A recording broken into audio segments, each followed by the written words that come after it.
Our next translation is entitled A New Life, and you can see it on the screen here now. So again, you can pause if you'd like to read through it.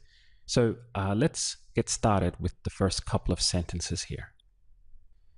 We have, adjusting to my new life in Mexico has been difficult. I'm 17 and in my last year of high school. Above all else, my biggest challenge has been the language. Now, the verb to adjust in Spanish is very close to what we have in English. We just get rid of the D, and this would be ajustar. So, adjusting to my new life, in Spanish, they would just say to adjust myself.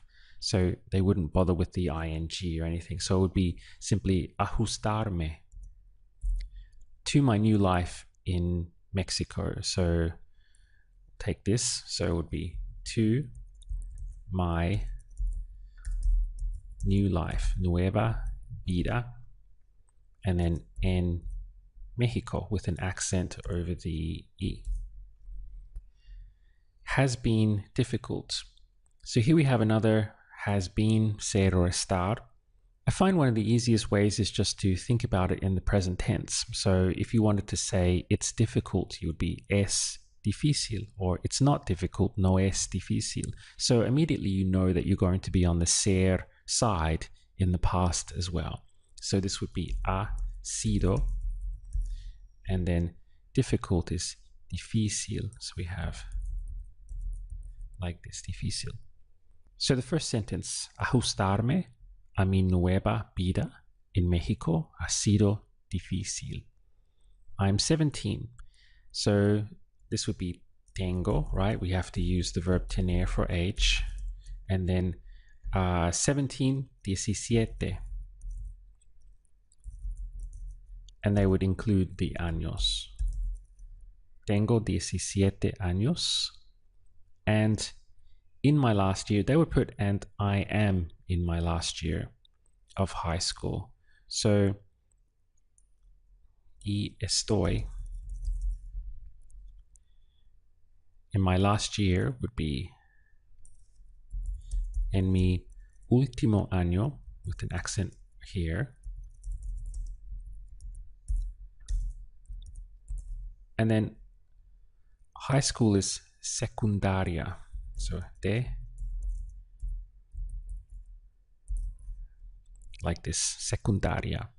Now we went with estoy because of two things really. First of all, this is something we're passing through, right? The last year in high school, and also for this word in, which is kind of indicating a kind of location or a sense of location, that this is where we are in life. So both of those things lead us into estoy. Now we have a nice phrase for everyday conversation, above all else. What they would say in Spanish is more than anything. So más que nada. So it would be más que nada, more than anything, above all else. My biggest challenge. The word for challenge is very small. It's reto in Spanish. And biggest would be más grande. And then we just have my, which is me. So we have más que nada, mi reto, my challenge, biggest. Mi reto más grande. Now we have has been again, ha sido. And then the language, you could put el idioma, like this. So we have the first part there, ajustarme a mi nueva vida en México ha sido difícil.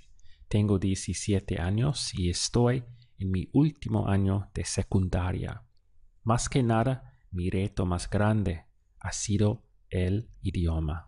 And I can see a little spelling mistake here. Should be like this. So it's idioma, idioma for the word language.